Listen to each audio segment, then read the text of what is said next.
చూస్ country delight, live better. ఇప్పుడే country delight app ని download చేసుకోండి.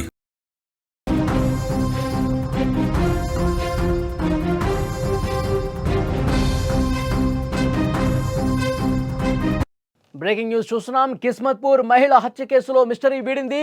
కళ్ళు మత్తులో మెట్రో పిల్లర్ వద్ద కూర్చున్న మహిళను ఆటోలో తీసుకెళ్లి అత్యాచారం చేశారు డ్రైవర్సు. ఆ తర్వాత ఆమెపై మరో 2 అత్యాచారం చేశారు. 2 ఆటోల్లో 3 అత్యాచారం చేశారు. మహిళ ప్రతిఘటించడంతో కర్రతో దాడి చేసినట్టుగా తెలుస్తోంది. దెబ్బలకు తట్టుకోలేక ఆ మహిళ చనిపోయింది. చెట్ల పొదల్లో పడేసి ఆ తర్వాత వెళ్ళిపోయినట్టుగా సమాచారం వస్తోంది. హైదరాబాద్లో ఇటీవల జరిగిన 32 ఏళ్ల మహిళ హత్య కేసును పోలీసులు ఛేదించారు. ఈ కేసులో మొత్తం నిందితులు 3గా తెలుస్తోంది. ప్రాథమిక దర్యాప్తులో విస్తుపోయే వాస్తవాలు వెలుగులోకి వచ్చాయి. ఒంటరిగా ఉన్న మహిళను చూసి మానవత్వాన్ని పూర్తిగా మర్చిపోయారు. సామూహిక అత్యాచారానికి పాల్పడి చివరికి ఆమె ప్రాణాలు తీసినట్లుగా పోలీసులు విచారణలో తేలింది. ఈ నెల 16వ తారీఖున కిస్మత్పూర్ వంతెన సమీపంలో ఒక గుర్తు తెలియని మహిళ మృతదేహాన్ని పోలీసులు కనుగొన్నారు. ఆమె పరిస్థితి చూసి అత్యాచారం చేసి హత్య చేశారని అనుమానించారు. అనంతరం మృతదేహాన్ని పరిశీలిస్తే ఆమె నాంపల్లిలోని ఆగాపురానికి చెందిన గృహిణిగా గుర్తించారు. ఆమె ఈ నెల 14న కళ్ళు కాంపౌండ్కి వెళ్ళి కళ్ళు తాగింది. ఆ మత్తులోనే పిల్లర్ నెంబర్ 143 వద్ద కూర్చుంది. అప్పుడే లంగర్ హౌస్ ప్రశాంత్ నగర్కు చెందిన మేకా దుర్గారెడ్డి అనే ఆటో డ్రైవర్ అక్కడికి వచ్చాడు. ఒంటరిగా ఉన్న ఆమెను చూసి తన ఆటోలో బలవంతంగా ఎక్కించుకున్నాడు. మొదట దుర్గారెడ్డి ఆమెను ఆటోలో సాతురాయి సమీపంలోని కేఎల్సిసి ఫంక్షన్ హాల్ దగ్గరికి తీసుకెళ్లాడు. అక్కడ ఆమెకు బిర్యానీ కొని ఇచ్చాడు. ఆమెపై అత్యాచారానికి పాల్పడ్డాడు. ఆ తర్వాత ఆమెను ఆరాంఘర్ ఎక్స్ రోడ్లోని పిల్లర్ నెంబర్ 306 వద్ద దింపేసి వెళ్ళిపోయాడు. ఆరాంఘర్ ఎక్స్ రోడ్లో బాధితురాలు ఒంటరిగా ఉండటాన్ని గమనించిన టోలీ చౌకీకి చెందిన మరో 2 ఆటో డ్రైవర్లు గులాం దస్తగిరి ఖాన్, మహమ్మద్ ఇమ్రాన్ ఆమె దగ్గరకు వచ్చాడు. ఈ 2 కలిసి బాధితురాల్ని మళ్లీ బలవంతంగా అద్దె ఆటోలో ఎక్కించుకున్నారు. అక్కడి నుంచి ఆమెను బుద్వేల్ మీదుగా కిస్మత్పూర్ వంతెన వద్దకు తీసుకెళ్లారు. ఆ తర్వాత అక్కడంతా కూడా చెట్ల పొదలు కనిపిస్తున్నాయి, గ్రీనరీ కనిపిస్తోంది. అసలు నిర్మానుష ప్రదేశం అనమాట. అసలు అక్కడ ఎవరూ లేరు. ఇదే సరైనటువంటి స్థలం అని చెప్పి భావించి ఆటో డ్రైవర్లు ఆ పొదల్లోకి తీసుకెళ్లారు, ఈడ్చుకెళ్లారు. సామూహిక అత్యాచారానికి పాల్పడ్డారు. బాధితురాలు వారిని తీవ్రంగా ప్రతిఘటించింది, ఆగ్రహం వ్యక్తం చేశారు.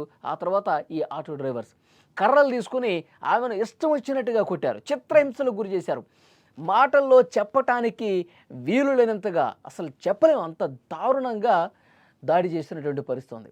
కర్రలతో విపరీతంగా కొట్టడం, దాడి చేయటం, హింసకు గురి చేశారు. ఈ దాడిలో ఆ దెబ్బలకు తాళలేక ఆమె అక్కడికక్కడే ప్రాణాలు కోల్పోయింది. ఆ తర్వాత ఆ కీచకులు, ఆ మృగాలు మృతదేహాన్ని చెట్ల పొదల్లోనే అలాగే వదిలేసి అక్కడి నుంచి పారిపోయారు. 2 రోజుల తర్వాత అటుగా వెళ్లిన స్థానికులు మృతదేహాన్ని చూసి పోలీసులకు సమాచారం ఇచ్చారు.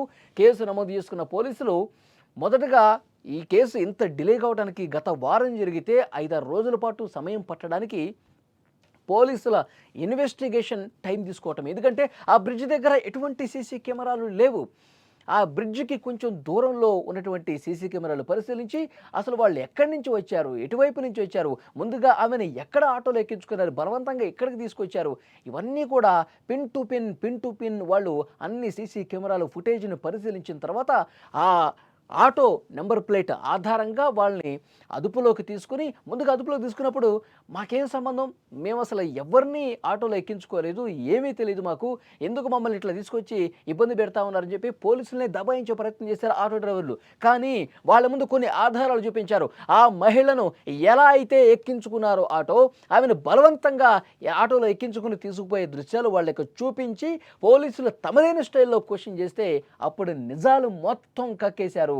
ఎస్, మేమే ఆమెని ఆటోలో తీసుకెళ్ళాము, కిస్మత్పూర్ బ్రిడ్జ్ కిందకి తీసుకెళ్ళాము, ఆమెని దారుణంగా అత్యాచారం చేసి కర్రలతో కొట్టి చంపేశామని చాలా స్పష్టంగా పోలీసుల ముందు విచారణలో చేసిన నేరాన్ని ఆ కరుడుగట్టిన మానవ మృగాలు చేసిన నేరం మొత్తం కూడా ఒప్పేసుకున్నారు. వాళ్ళు చెప్పేటప్పుడు పోలీసులు వాటిని రికార్డు కూడా చేసుకున్నారు. ఇలా పోస్ట్మార్టం రిపోర్టు, ఫోరెన్సిక్ రిపోర్టు అవన్నీ కూడా టెక్నికల్ ఎవిడెన్సెస్ ఏవైతే ఉన్నాయో, సైంటిఫిక్ ఎవిడెన్సెస్ ఏవైతే ఉన్నాయో వాటిని కూడా కలెక్ట్ చేశారు. 2 కూడా పోల్చారు.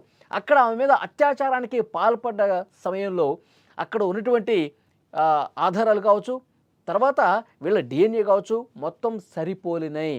వీళ్ళే చేశారు అన్నది చాలా క్లియర్గా సైంటిఫిక్ ఎవిడెన్స్లో కూడా, రిపోర్ట్లో కూడా బయటకు వచ్చింది.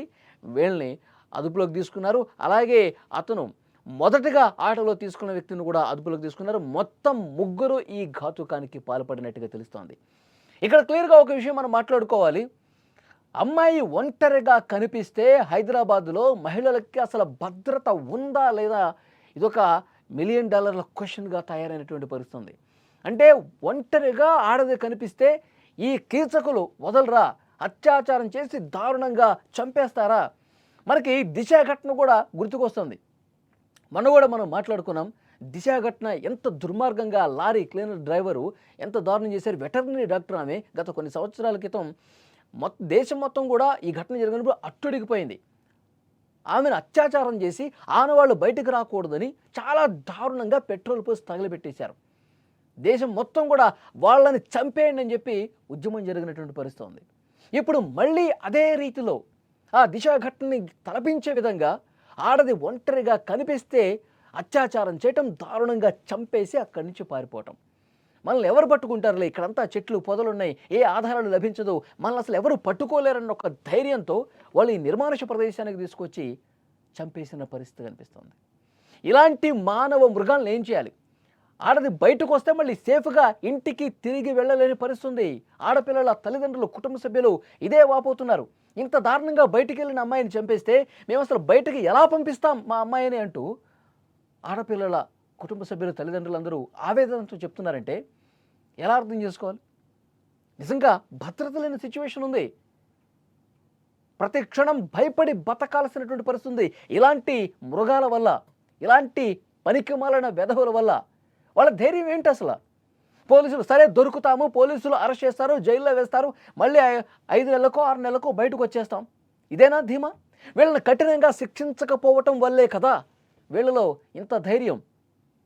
కొన్ని రోజులు జైల్లోకి వెళ్తాను, మళ్ళీ వచ్చేస్తాను, మళ్ళీ ఇష్టం వచ్చినట్టుగా మృగంలా ప్రవర్తించి ఇంకో అమ్మాయిని కూడా ఇదే విధంగా పొదల్లోకి తీసుకెళ్ళి దారుణంగా అత్యాచారం చేసి చంపేస్తాడా?